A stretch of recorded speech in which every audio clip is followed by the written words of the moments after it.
Basmalah. Bismillahirrahmanirrahim. Assalamualaikum warahmatullahi wabarakatuh. Alhamdulillah, nahmaduhu wa nasta'inuhu wa nastaghfiruh wa na'udzu billahi min syururi anfusina wa min sayyiati a'malina. May yahdihillahu fala mudilla lahu wa may yudlilhu fala hadiyalah. Asyhadu an la ilaha illallah wahdahu la syarikalah wa asyhadu anna Muhammadan abduhu wa rasuluhu la nabiyya ba'da. Allahumma shalli ala sayyidina Muhammad wa ala ali sayyidina Muhammad. Rabbi israh li sadri wa yassir li amri wahlul 'uqdatam min lisani yafqahu qawli. Subhanaka la ilma lana illa ma 'allamtana innaka antal alimul hakim. Amma ba'du. Alhamdulillah, segala puji hanya bagi Allah. Salawat serta salam semoga selalu tercurah kepada junjungan kita Nabi Muhammad sallallahu alaihi wasallam serta keluarganya, sahabatnya dan juga para pengikutnya yang setia dengan ajarannya hingga akhir zaman. Alhamdulillah, anak-anakku sekalian dan para asatidzah yang dirahmati Allah, pagi hari ini kita masih terus melaksanakan kajian kita di setiap Jumat pagi. Kita membahas tentang negeri-negeri muslim yang terjajah. Kita masih membahas negara Palestina, ya, negeri Palestina. Kita sampai pada halaman 25. Kita telah bahas antara apa yang terjadi pada aksi Israel di tahun 2002, ya, dengan membantai, ya, dengan kekejamannya, ya, itu mulailah saat itu nyaris setiap tahun. Mudah-mudahan tahun ini ya sudah 2 tahun. Tahun kemarin masih ada juga. Ya, mudah-mudahan tahun ini dan terusnya ini Israel nggak lagi bantai kaum muslimin di Palestina, ya. Jadi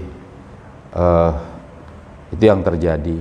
Nah, berikutnya adalah penjelasan bahwa pada tanggal 18 Juni 2002 Masehi, Penasehat Keamanan Nasional Amerika Serikat pada waktu itu, ya, tahun 2002, Condoleezza Rice melontarkan pernyataan yang dimuat San Jose Mercury News. Apa katanya? Terjemahkan di sini. Otoritas Palestina yang korup dan berkolusi dengan kekerasan bukanlah dasar yang dapat digunakan untuk mendirikan negara Palestina di masa depan. Nah, ini dia. Nampaknya dia sudah mulai bosan dengan PLO dan kepemimpinannya ini, atau mungkin dengan manuvernya. Dikatakan begitu. Tapi berikutnya kita pahami, seminggu setelah pernyataan tersebut, Presiden Bush, ya, George Bush, ya, memanggil Arafat. Nah, jadi betul. Namun penjelasan dari Eropa, terutama Inggris, sangat berbeda. Di sela-sela pertemuan negara-negara industri maju G8 pada tanggal 26 Juni 2002, jadi 10 hari atau seminggu setelah itu, Perdana Menteri Inggris Tony Blair menyatakan dengan penuh amarah, persoalannya harus dikembalikan kepada bangsa Palestina sendiri untuk menentukan kepemimpinan mereka. Selain itu, Jack Straw, Menlu Inggris, memberikan pernyataan yang lebih tegas lagi. Kami senantiasa berhubungan dengan para pemimpin yang telah dipilih, termasuk dengan rejim totaliter yang tidak dipilih. Apabila Presiden Arafat dipilih kembali oleh otoritas Palestina, maka kami akan tetap berhubungan dengannya.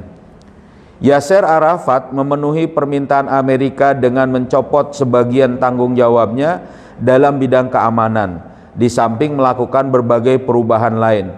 Tetapi itu belum cukup bagi Amerika yang tetap menganggap Arafat sangat dekat dengan orang-orang Inggris maupun Eropa. Jadi gini, nanti kita pelajari, insya Allah mungkin minggu depan atau beberapa waktu yang depan, pada saat kita mengamati politik internasional itu, harus kita ini memahami tentang pernyataan para pemimpin-pemimpin negara yang berpengaruh di dunia. Jadi itu ada 3 nih. Kita harus memahami bagaimana pernyataan pemimpin-pemimpin tadi. Yang kedua itu adalah apa aksi mereka, apa tindakan mereka. Kalau pernyataan itu tidak sesuai dengan tindakan, ini harus dilihat lagi. Yang ketiga, apa itu? Apa yang kemudian dilakukan oleh negara-negara pendukungnya, atau negara-negara yang boleh kita katakan menjadi antek atau tadi satelitnya dari mereka. Kita akan memahami itu. Nah, Amerika kemudian melontarkan pernyataan bahwa seolah-olah Arafat ini adalah orang yang korup, yang tidak layak lagi memimpin. Tapi Inggris kemudian menentang Amerika, siapapun itu. Didukung lagi dengan apa? Pernyataan Prancis bahwa Arafat itu kalaupun tidak menjadi penguasanya ya di Palestina, maka kami tetap akan berhubungan, berinteraksi dengan dia. Ini menunjukkan ya adanya berbedanya pernyataan. Lalu aksinya bagaimana? Ternyata aksinya yang dilakukan oleh Amerika terhadap Arafat itu, Yasser Arafat melucutkan sebagian kekuasaannya. Dia serahkan keamanannya itu kepada Israel, ya kan? Beberapa bagian dari keamanan wilayah yang katanya itu menjadi bagian otoritas negara Palestina. Nah, terus pada saat yang sama, aksi yang dilakukan oleh negara pendukungnya itu gimana? Diam saja, bahkan mendukung. Bahkan Yasser Arafat ikut juga dengan urusan itu. Jadilah kita bisa mengamati, ini berarti ada tadi siapa yang menjadi tuan di sana. Jadi sebenarnya Palestina itu tidak menjadi tuan. Maksudnya Yasser Arafat dengan PLO-nya tidak menjadi tuan di negerinya sendiri. Pernyataan negara lain kemudian membekas, lalu kemudian ada aksinya dan kemudian dijalaninya. Ini gimana membela umat ini gitu. Satu. Dan kita jelaskan tentang kelemahannya ini. Nah, perseteruan terus berlanjut. Nah, ini dikatakan di sini ya. Hingga 25 September 2002 Masehi. Saat Tony Blair ya, Perdana Menteri Inggris berusaha untuk menghentikan jalannya proses perdamaian. Jadi antara Amerika dengan Eropa dengan Inggris ini makin memuncak, karena memang sebenarnya Amerika ya betul-betul ingin menjadi polisi dunia sejak tahun 19 sejak kemenangan Perang Dunia Kedua terus sampai sekarang tahun 1946-an. Jadi gitu. Nah, kata Tony Blair, kami berkepentingan untuk diadakannya konferensi baru yang khusus berkaitan dengan proses perdamaian di Timur Tengah, yang dibangun dengan prinsip ganda, yang menetapkan adanya keamanan bagi Israel dan realisasi bagi negara Palestina. Nah, jadi padahal Yasser Arafat itu sudah mencopot bagian dari keamanan di wilayah otoritas tertentu, diserahkan keamanan itu kepada Israel, tapi seolah-olah itu tidak ada. Inggris bahkan mengatakan ini harus lebih dijamin lagi keamanannya, kata dia. Jadi sebenarnya ada nggak negara Palestina itu? Kan gitu ya? Harus kita mikir gitu nih. Nah, setelah itu, yakni pada bulan, ini makin enak kita melihat di sini. Oktober, 1 bulan setelah itu, ya 2002 Masehi, Tony Blair mengisyaratkan untuk menyaingi politik Amerika dalam persoalan Israel, Palestina, dan Irak. Jadi ngikut dia nih. Pada konferensi Partai Buruh yang diadakan di Blackpool, dia menyatakan apa yang terjadi di Timur Tengah saat ini adalah sangat buruk dan keliru. Padahal ini sudah dijalani oleh Amerika dan juga oleh Palestina. Kata dia keliru, ya kan? Bangsa Palestina hidup di bawah naungan penindasan. Jadi dia ini mengatakan ini tertindas dia, ya, kehinaan dan kekejaman. Sementara orang-orang sipil Israel bersama-sama membunuh mereka secara biadab. Saya setuju resolusi PBB di wilayah tersebut harus diterapkan seperti halnya di Irak, tetapi tidak hanya diterapkan pada Israel saja, melainkan kepada semua pihak yang terlibat. Kata-kata ini seperti menghujam Amerika. Maka ini mendorong Amerika untuk bergerak ke arah pemikiran Bush di bawah konsep yang disebut dengan jalan damai. Jadi George Bush kedua ini menawarkan politik peta jalan damai yang baru. Nah, itu dengan istilah mereka. Bagaimana yang terungkap dalam pidatonya pada tanggal 24 Juni 2002 ini, sebelumnya itu sudah dia canangkan tapi belum sampai dilakukan, mengenai terwujudnya negara Palestina yang hidup berdampingan dengan Israel. Konsep ini sebagai kelanjutan dari berbagai kunjungan delegasi pemerintah Amerika ke wilayah tersebut. 2 kunjungan telah dilakukan sepanjang tahun 2002 oleh Anthony Zinni dan Wakil Presiden Dick Cheney. Ya. Bersamaan dengan itu, Israel terus melanjutkan aksi politiknya yang biadab di wilayah-wilayah yang didudukinya untuk menempatkan kelompok perlawanan Palestina semakin nampak sebagai pelaku terorisme. Jadi gini, peta jalan George Bush ini adalah war on terrorism. Jadi perang melawan terorisme yang baru. Sasaran pertama adalah menempatkan Palestina itu dan para pejuangnya sebagai teroris gitu. Makanya dia biarkan bagaimana Palestina itu dibantai oleh orang-orang Israel dengan alasan para milisi Palestina ini membunuhi, mengganggu keamanan Israel. Coba. Dan ini kemudian diterapkan. Ya, walaupun pada saat itu Inggris menyatakan ini terjadi kekejaman pembantaian terhadap orang-orang Palestina, tapi tindakannya itu tidak benar-benar bagaimana? Betul-betul membela Palestina. Jadi seolah-olah ini main tarik ulur saja, perang urat saraf aja, padahal di Palestina sudah dibantai habis-habisan dengan kekejaman Israel. Ini yang terjadi ini. Kita melihatnya ini sekarang, pada saat ini kejadian pada waktu itu, wah sudah nggak bisa kepikiran. Makanya kalau kaum muslimin tidak memahami tentang bagaimana konstelasi politik internasional, sudah blas habis ngikut itu dengan propaganda Amerika. Tahu propaganda? Kampanye negatif. Nah gitulah, kampanye yang berputar balik dari kenyataan. Apa namanya istilahnya? Ngaku-ngaku, wah gitulah. Jadi termakan bahwa Israel disakiti oleh Palestina gara-gara banyak milisi Palestina menyakiti penduduk Israel. Makanya Israel harus membalas, membantai orang Palestina. Kan nggak ada otak jadinya. Lawang dia yang merampas wilayah Palestina, itu dia yang menduduki wilayah Palestina, mengusir penduduk Palestina. Kok iya kemudian malah dia merasa apa? Disakiti, dizolimi oleh Palestina. Bahkan Palestina telah menyerahkan urusan keamanannya kepada Israel. Sudah nggak ada tentaranya, nggak ada pasukannya, nggak ada ngurus perbatasannya. Cuma atas nama kaleng-kaleng aja tuh pemimpin di Palestina PLO itu. Tetap aja dibantai habis. Dan seolah-olah dibantuin oleh Inggris, seolah-olah Amerika kemudian ingin menerapkan jalan baru, menerapkan bagaimana untuk supaya Israel dan Palestina damai. Semprul itu kan kayak gitu. Iya, kacau ini.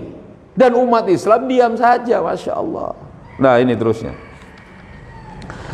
Lalu berikutnya, Amerika menutup mata atas tindakan biadab yang dilakukan oleh Sharon, Perdana Menteri Israel, ya kan? Tindakan Sharon menjadi bagian dari pelaksanaan agenda Amerika Serikat yang telah ditegaskan oleh Bush, yaitu apa? Perang melawan terorisme. Jadi war on terrorism, ya, itu benar-benar dilaksanakan oleh siapa? Oleh oleh Israel. Seolah-olah milisi PLO, milisi Palestina, ya kan, orang Islam yang ngelawan pendudukan Israel dianggap sebagai teroris. Padahal war on terrorism ini adalah tadi propaganda. pemahaman yang diputarbalikan oleh Amerika ditimpakan kepada umat Islam. Sekarang gitu. Siapa yang kemudian menyatakan benar-benar ini ada pembuktiannya? Susah. Ada orang ngomong, tiba-tiba udah dia teroris. Loh, kok gitu? Sekarang gitu, ditangkap misalnya kiai, ditangkap ulama. Gara-gara apa? Ada yang ngaku tuh di dalam penjara gembong teroris. Siapa dia gembong teroris juga nggak bisa dibuktikan, omongannya juga susah dibuktikan. Lalu dengan omongan dia bahwa si ulama ini ngumpulin duit buat apa? Ngebantuin terorisme. Waduh, susah pembuktiannya seperti itu, ya kan?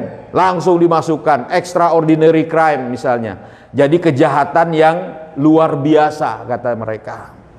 Padahal ini mengikuti agenda Amerika sejak tahun 2002, apa? Perang melawan terorisme. Sejak diruntuhkannya menara WTC, menara kembar. Saat itu kemudian George Bush bilang, mau sama saya atau tidak sama saya? Kalau sama saya dikasih wortel, kalau tidak sama saya maka dikasih pentungan. Maksudnya gitu, stick and carrot.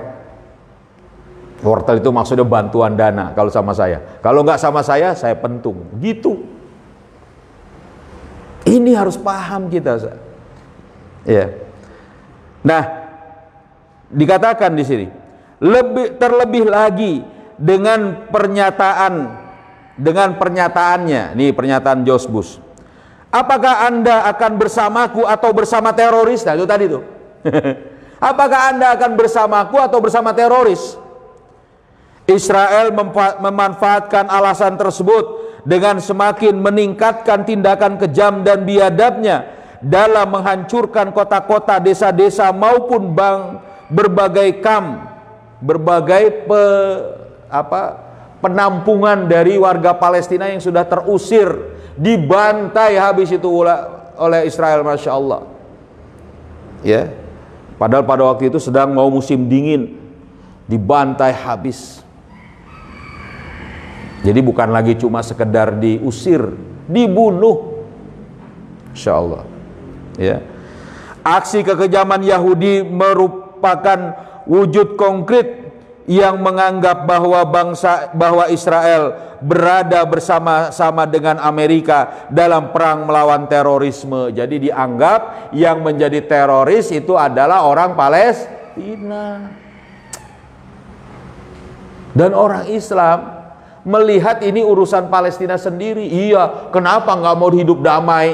Kenapa orang Palestina ngelawan? Lah gimana? Wong dia terusir kok. Ya, orang dia terusir. Sakit hati nggak tuh terasanya diusir, dibunuh, dibantai orang tuanya? Coba deh. Misalnya kalian nih, kau ayah aja misalnya ya, kalau jalan-jalan misalnya ke satu daerah yang dulu misalnya kata nenek, kata kakek atau kata siapa orang-orang dulu itu misal mengatakan ini dulu punya engkong lo nih, ini punya kakek kamu nih, terus diapain, dijual. Wah, mikirnya gimana? Wah, coba kalau dijualnya sekarang, kaya raya kita, kan gitu. Itu aja terasa kan? Kenapa dulu kakek jual itu, padahal itu dulu punya kita. Itu yang jual beli halal aja kadang masih suka ada rasa, gitu ya. Ini dulu kampung saya kemudian sudah dijual semua, saya tidak lagi di sini, saya pindah. Itu saja masih punya kenangan. Apalagi orang Palestina, ya, orang Palestina diusir oleh Israel. Ngamuk nggak tuh anak-anaknya? Ngamuk. Anak-anak lahir, mana sekolah, mana bisa ngaji, mana bisa kemudian mondok misalnya, ya kan? Gara-gara apa? Nggak punya tempat, nggak punya rumah.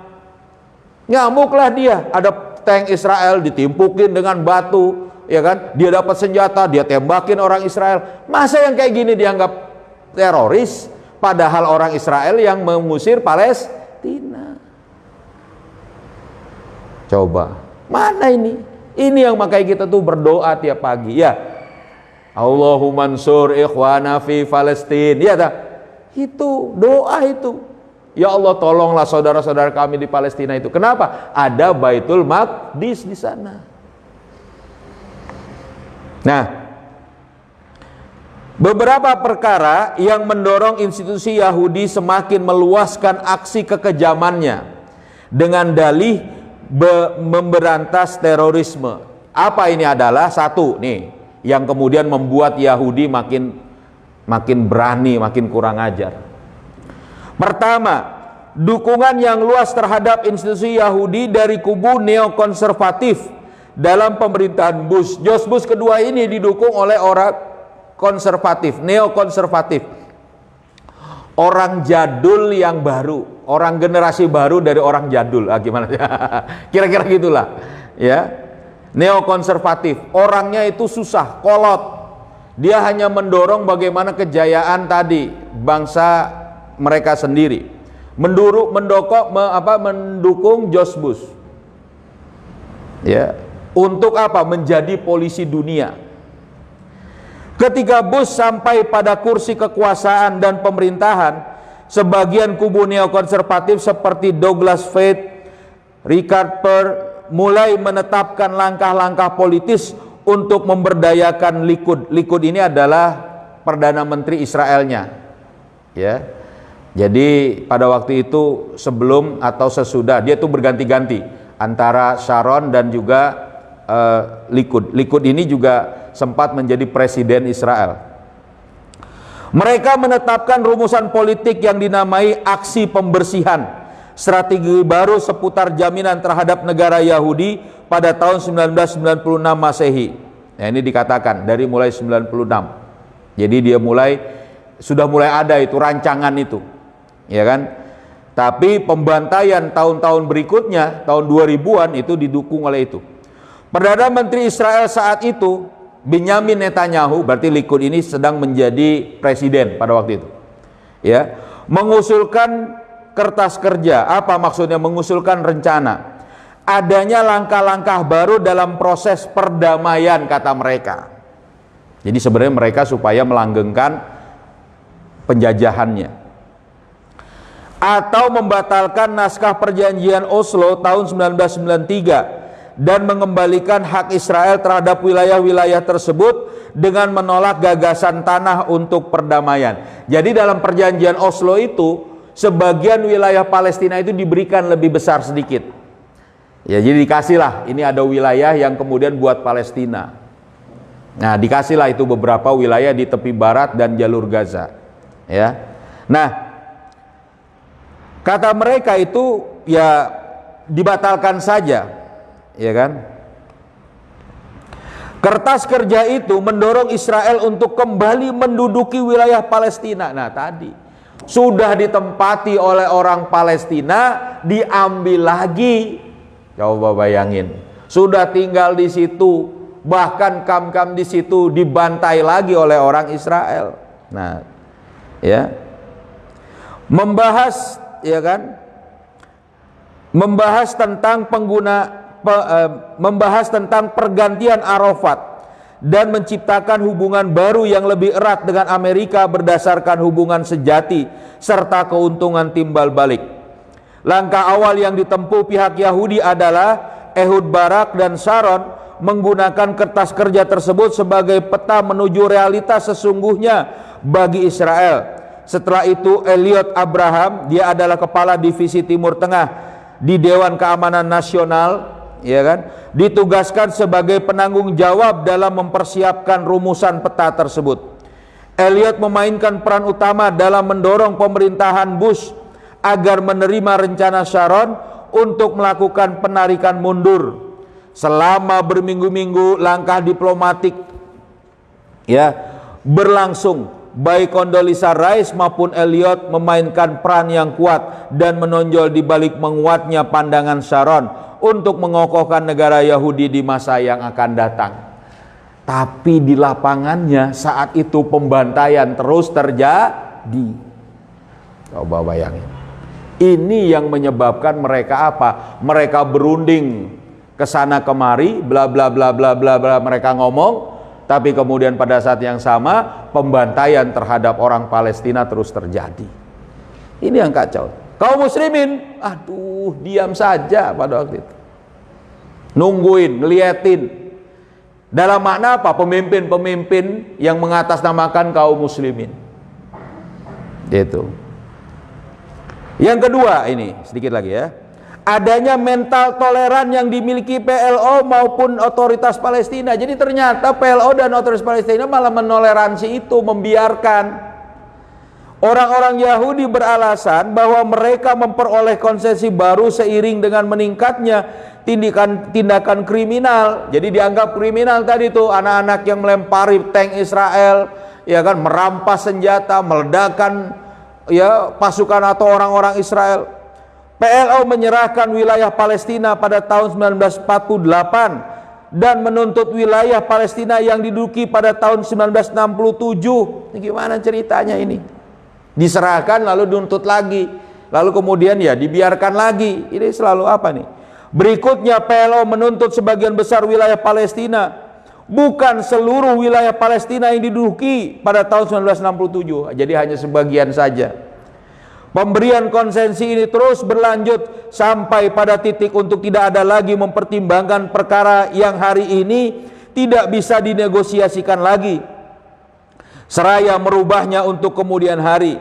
Hal yang sama terjadi berkenaan dengan pengembalian para pengungsi ke tanah mereka, hingga otoritas Palestina mempertimbangkan banyak langkah, bukan satu langkah saja. Otoritas Palestina mulai mundur dari perkara tersebut secara tidak langsung, tetapi kemudian hal itu dilakukan secara terang-terangan. Pada tanggal 1 Desember 2003, otoritas Palestina meski malu-malu telah mempublikasikan ditandatanganinya perjanjian Jenewa. Abu Ammar mengirimkan penasihat keamanannya Jibli Rajab ke Jenewa ya, bersama dengan sekretaris negara Kudurah Faris. Abu Ammar ini Yasser Arafat, ya kan? Mereka memberi pernyataan mewakili Abu Ammar, pemimpin otoritas Palestina dan pemimpin PLO dalam konferensi sebelum acara penandatanganan piagam tersebut. Ini berarti PLO menerima secara resmi kesepakatan Jenewa. Dengan demikian, hak-hak para pengungsi untuk kembali bukan lagi menjadi perkara yang tidak bisa dinegosiasikan, bukan pula garis merah, melainkan sudah berubah warna menjadi kuning atau hijau. Jadi maksudnya wilayah yang sudah mereka tetapkan, dengan di situ ada pengungsi, ada penduduk Palestina, dibiarkan untuk apa? Diduduki, diambil, dianeksasi oleh Israel. Coba. Padahal tahun 48 dia serahkan itu, seolah-olah dialah pemimpin. Ya sudah, biarkan Palestina ini. Tahun 67 dia minta lagi sedikit. Sekarang kemudian dia kembalikan lagi setelah adanya ya pembatasan. Dengan alasan ya kalau nggak dapat semua ya sedikit aja nggak apa-apa. Nggak bisa. Seluruh wilayah Palestina milik, seluruh wilayah Israel milik kaum muslimin. Itu yang harusnya kita ingat. Ya. Jadi kalian ini jangan mikir wah ini nanti. Ini mudah-mudahan ya tidak terjadi lagi pembantaian. Tapi terus-menerus setiap hari itu masih ada aja. Ya, Israel itu sesekali itu terus tetap melontarkan rudal atau melontarkan bom di situ, misil, dengan mereka menghancurkan wilayah-wilayah tadi. Ya. Kalau yang namanya senjata menembak orang itu sudah tidak ada, sudah kayak makanan sehari-hari. Anak-anak kecil itu sudah militan, ambil batu timpukin Israel, lari dia kan gitu, banyak. Tapi Allah kemudian tetap ya mudah-mudahan tadi bisa menolong tadi. Dan kita di sini harus paham ini, inilah wilayah kita, inilah tanah suci kita. Palestina adalah tanah yang diberkahi, ya kan? Mana dalilnya? Surat Al-Isra, ya kan? Subhanalladzi asra bi abdihi lailam minal masjidil harami ilal masjidil aqsal ladzi barakna haulahu. Gitu. Maha suci Allah yang menjalankan hambanya dari Masjidil Haram di malam hari dari Masjidil Haram ke Masjidil Aqsa yang diberkahi tanah sekelilingnya milik kaum muslimin. Paham? Ya, ayo seger. Ya kalau hari Jumat seger ya. Ngerti kan nih? Ya, nah sampai situ. Nah, jadi Kenapa ternyata pembantaian itu terjadi? Yaitu dua hal itu.